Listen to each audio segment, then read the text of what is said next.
Thierry qui aujourd'hui va vous présenter dans le Fantôme de Canterville. On commence tous un peu comme ça, on commence pas directeur des effets visuels, ça n'existe pas.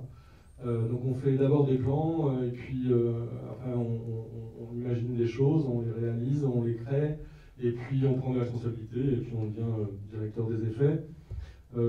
En France, il y a quand même beaucoup de films avec des effets spéciaux, de plus en plus, vraiment, vraiment beaucoup. Et puis avec de plus en plus de plans et de plus en plus de complexité. On n'est évidemment pas sur les mêmes effets spéciaux que les Américains ou ce qu'on peut faire aux États-Unis, même si on fait quand même des choses un peu assez pointues. On a juste des petites différences de budget, c'est là que se trouve le nerf de la guerre. Donc ici, on est quand même en présence d'un film qui, au départ, est un gros film à effet. Il y en a vraiment beaucoup. Moi, j'ai suivi tout le film pour la production du GC. Et donc, à la première lecture, on se retrouve avec des effets, mais dans quasiment toutes les séquences. Donc, un énorme budget. Évidemment, quand on commence à mettre un premier chiffre, parce qu'en fait, il y a de la création, mais pour créer, il faut fabriquer, il faut travailler, et il y a des gens pour ça. Et ça représente une certaine somme.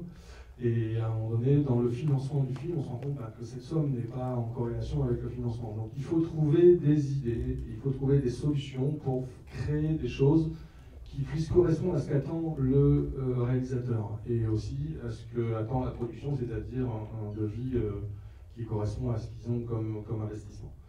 Donc c'est aussi beaucoup notre travail en France, c'est de bien comprendre ce qu'attend un réalisateur. Donc tout commence par la lecture d'un scénario. On nous envoie un scénario, on le lit. Par rapport à ces quelques lignes, on essaye de voir ce qui va fonctionner, ne pas fonctionner, ce qui va exister, ce qui peut être fait en réel ou pas. Je peux vous montrer par exemple sur ma première lecture de scénario, voilà comment ça se passe. On fait une première lecture et puis on prend des annotations. Donc soudain, une violente lumière spectrale les éblouit, on se dit tiens, là il va se passer quelque chose et c'est sûrement pour nous.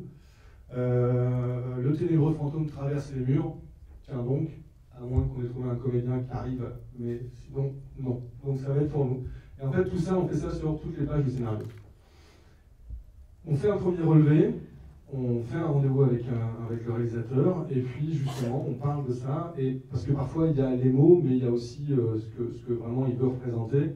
Donc quelquefois, nous, évidemment, on imagine tout de suite des plans incroyable, parce qu'on va voir plein de films au cinéma et qu'on se dit que c'est génial de faire des trucs comme ça. Bon, parfois c'est beaucoup plus simple. Mais dans ce film, par exemple, il y avait quand même beaucoup d'effets. Donc du coup, ce qui nous aide aussi derrière, et on y vient, c'est le storyboard. Donc le storyboard, je vais le retrouver, il est là.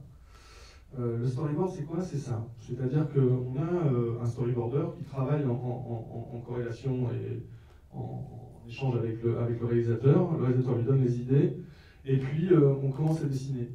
Alors, le storyboard, qu'est-ce qu'il nous montre? Il nous montre la valeur de cadre, il nous montre si le plan va bouger, il nous montre en fait ce que raconte le plan.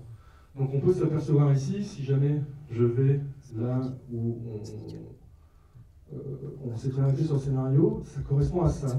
C'est-à-dire que le fantôme traverse, et à un moment donné, on parle aussi du fantôme qui traverse, qui perd sa tête et sa tête roule. Voilà. Et en gros, nous, grâce à ces éléments-là, on a un débrief donc, qui correspond et on fait une analyse technique.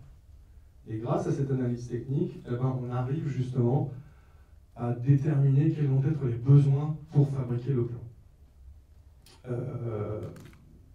Ça, c'est vrai que pour arriver à tout ça, sur ce film, avec beaucoup de plans, on arrive, je crois qu'on a à peu près 350 ou 400 plans truqués quand même. Hein. Donc c'est pas mal, et au départ, il y en avait même encore plus que ça. Donc du coup, pour arriver à tout ça, on a fait à peu près une dizaine de réunions qui durent en gros 8 heures. C'est-à-dire qu'on arrive le matin, on s'installe, et puis on a tous les intervenants qui sont là, l'équipe VFX, le réalisateur, la production, et puis on parle des plans, et grâce au storyboard, on regarde, on fait des débriefs, on se dit, mais alors là, qu'est-ce qu'on peut faire? Si on fait ça, attention, ça risque de coûter cher, ou ça va pas être possible. On a les gens des effets spéciaux directs, parce qu'il y a les effets spéciaux numériques, mais il y a les effets spéciaux directs, ce qu'on appelle les SFX, et nous, ce sont les VFX. C'est pour ça, si vous voyez un jour écrit VFX, c'est Visual Effect, et SFX, Special Effect, c'est-à-dire que les Special Effects, c'est sur le plateau. C'est-à-dire tout ce qui est fumée, explosion, vent, neige, tous ces trucs-là. Donc en fait, souvent, il y a un mélange de réel et d'effets spéciaux numériques. Et c'est comme ça que ça marche le mieux, et c'est comme ça que le rendu est meilleur. Je vais vous montrer maintenant quelques petits moments de plan avant-après, comme ça quand vous les verrez dans le film, vous vous direz, ah ben tiens, ça a été fait comme ça. Donc voilà. Il y en a quelques-uns, 4 ou 5. Comme ça, vous voyez un peu. Vous voyez, ça casse un peu la magie, mais voilà.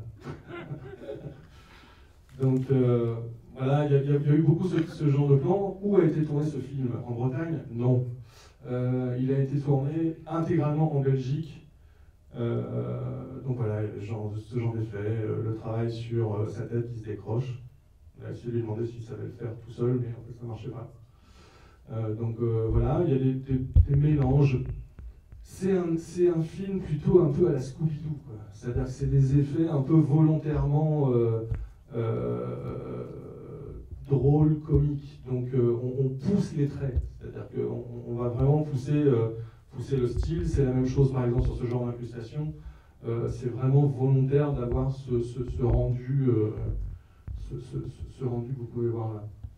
Donc voilà, en gros, vous allez voir ce genre de choses. Il y a beaucoup de décors qui sont refaits, c'est-à-dire que là, très souvent, ce personnage à la tête qui tombe, qui roule, donc vous allez la voir souvent.